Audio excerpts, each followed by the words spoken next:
It is so difficult to describe because that's the dream. There are moments in sports when a single result changes the conversation. Then there are moments when a single number does it. On July 17, the WTA published the results of its official Star of the Grass Swing fan vote. At first glance, it looked like another social media poll. But within hours, tennis fans were staring at one set of numbers that made almost no sense. 89-7, Zello.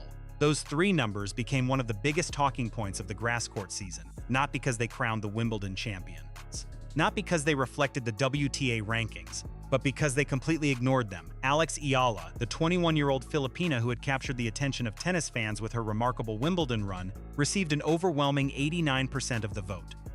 Wimbledon champion Linda Noskova finished with just 7%, and the most surprising number of all belonged to Aryna Sabalenka. The world number one received 0, not second place, not third. She wasn't even among the finalists in the official fan vote. That immediately raised a question far more interesting than the result itself.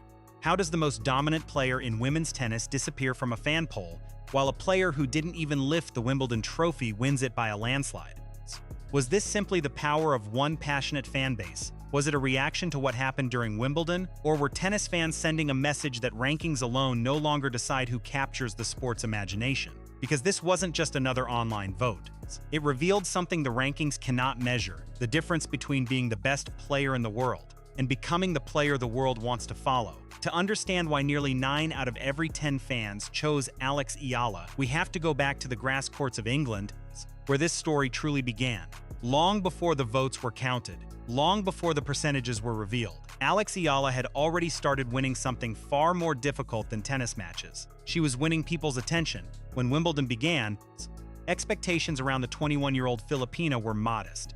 She had shown flashes of brilliance earlier in the season, but few believed she would become one of the tournament's biggest stories. That changed from the very first round. Ayala stepped onto the grass with confidence, defeating Renata Zarazua in straight sets. It wasn't just the victory that stood out, it was the composure. She looked comfortable on one of tennis's most demanding stages, as though she belonged there. The second round presented a completely different challenge. Against Australia's Maya Joint, Ayala lost the opening set and suddenly found herself on the brink of elimination. Many young players begin forcing the issue when momentum slips away. Ayala did the opposite. She stayed patient, trusted her game, and slowly turned the match around. What followed was an extraordinary response as she won 12 of the next 14 games to complete an impressive comeback. With that victory, she became the first Filipina in the Open era to win a Wimbledon main draw match. For many players, making history would have been enough. For Alex Ayala, it was only the beginning. Waiting in the third round was defending Wimbledon champion Iga Świątek, one of the most accomplished players in the sport. On paper, it looked like the end of a memorable run. Instead, it became the match that changed how the tennis world viewed Alex Ayala. She refused to be intimidated. Rather than trying to overpower Świątek, she relied on variety, intelligent shot selection, and remarkable composure under pressure. She edged a tense first-set tiebreak before taking control of the second set to complete one of the tournament's biggest upsets. It wasn't simply a surprise victory, it was a performance that demanded respect. Even Świątek acknowledged afterward that Ayala's changing pace and slower serves disrupted her rhythm, a reflection of how intelligently the match had been played. The dream run eventually ended in the fourth round against Jasmine Paolini after a hard-fought 3-set battle. There was disappointment, of course, but there was no sense of defeat. Speaking after the match, Ayala focused not on the result, but on her approach, saying that if she competed with bravery, intensity, and a clear mind, she could leave the court without regret. That mindset resonated just as much as the victories themselves, and perhaps that's the part many people overlooked. Fans weren't casting their votes simply because Alex Ayala reached the round of 16.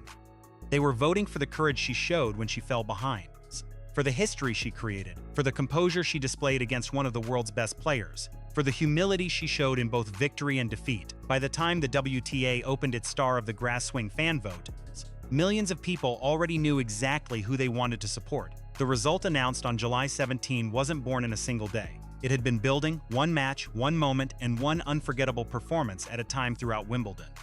When the WTA finally announced the results of its Star of the Grass Swing fan vote, many people focused on the numbers, 89%, 7%.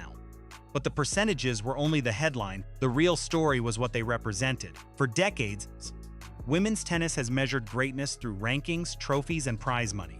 Those achievements remain the sport's highest standard, and no fan vote can replace them. But popularity follows a different path. Fans don't always remember who won the most matches. They remember the players who made them feel something. That's exactly what happened during those 2 weeks at Wimbledon. Alex Ayala wasn't the tournament champion. She didn't leave London carrying the Venus Rosewater dish. What she carried away was something much harder to earn. The attention of millions of tennis fans around the world. Every match expanded her audience. Every upset created new believers. Every interview revealed another side of her personality. Calm, humble, and remarkably composed for a player experiencing the biggest breakthrough of her career. By the time Wimbledon ended, people weren't simply following Alex Ayala because she was winning. They were following her because they wanted to see what she would do next. That distinction matters. The Star of the Grass Swing Award wasn't decided by coaches, journalists, or tournament officials. It was decided by fans. And fans rarely vote for statistics alone. They vote for stories. Alex Ayala's story had everything that draws people into sport. A young player from a country with little history in elite tennis. A fearless run on the sport's most prestigious stage. Historic milestones that inspired pride far beyond the tennis community. And a personality that remained grounded even as international attention continued to grow. For millions of Filipinos watching from home, and for millions more across the global Filipino diaspora, her Wimbledon campaign felt deeply personal. Matches were watched late into the night. Highlights spread rapidly across social media. Support poured in from people who had never followed professional tennis before. What began as one player's breakthrough gradually became a shared national experience. Former ATP professional and commentator Steve Johnson even suggested that Alex Ayala had become one of the biggest attractions in women's tennis. A remarkable statement considering established stars such as Aryna Sabalenka and Coco Gauff were already among the sport's most recognizable names. Whether everyone agrees with that assessment or not, it reflected a growing reality.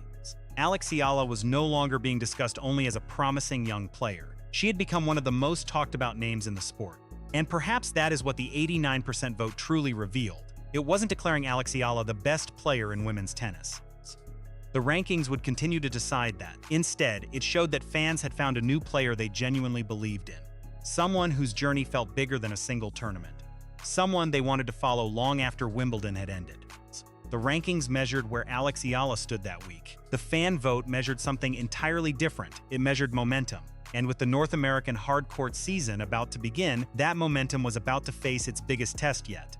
The Star of the Grass Swing fan vote didn't hand Alex Ayala a trophy. It didn't improve her ranking, and it didn't guarantee success in the tournaments ahead. What it did prove was something just as significant. By the end of July, Alex Ayala had become one of the most closely watched players in women's tennis. That's exactly why the weeks following Wimbledon suddenly carried much greater importance. The tour was about to shift to North America's hard courts, beginning with Washington before moving on to Cincinnati and the US Open. Every match would answer the same question that fans had been asking since Wimbledon. Could Alex Ayala build on her breakthrough, or had she simply produced one unforgettable fortnight? At the same time, Aryna Sabalenka faced a very different challenge. The world number one still had to defend her position at the top of the rankings and protect valuable ranking points throughout the hard court swing. Both players entered the next stage of the season with pressure, but for completely different reasons. One was trying to remain the player to beat. The other was trying to prove she belonged among the very best. If their paths eventually crossed, it would be more than another tennis match. It would bring together two very different stories. One represented established dominance. The other represented unstoppable momentum. Perhaps that's the biggest lesson from the 89-7-0 vote. It never claimed Alex Ayala was the best player in the world. It revealed that she had become one of the sport's most compelling stories. And in modern tennis, that's a powerful position to be in. The rankings will continue to change. Champions will rise and fall. But July 2026 may be remembered as the month tennis fans made one thing unmistakably clear. Sometimes the biggest victory isn't lifting the trophy. Sometimes it's earning the belief of millions of people around the world before your greatest achievements have even arrived.